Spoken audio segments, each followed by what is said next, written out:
Hello, my name is Kushal. I work as a specialist occupational therapist in a stroke team in London.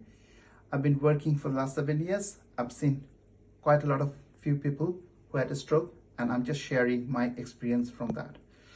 So this video is in the series of what are the key principles of stroke rehab. I have talked about postural alignment in my first video. This is part 2. One of the key things about stroke rehab is that you may not have access to the best therapist, but what makes stroke recovery happen is early movement. Say, for example, if you can't move the hand yourself, but you might have just a little bit of muscle power, and if somebody holds the hand, you can move it. Start moving it early on, as much movement as you have. Don't leave it. Yeah. And other thing is repetitions. The more number of repetitions you carry out, the muscle is likely to improve. But there's a but.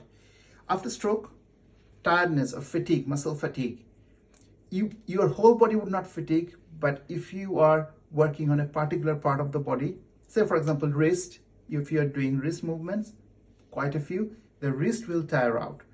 So please do not do more than 2 or 3 repetitions of any movement or any exercise. It is not the quantity, it is the quality also matters. But quantity and the number of repetitions is also important. As I said, they've got to be fine balance. So if you want to do, say for example, if you want to increase the wrist extension, do 3 movements slowly, but do it every hour.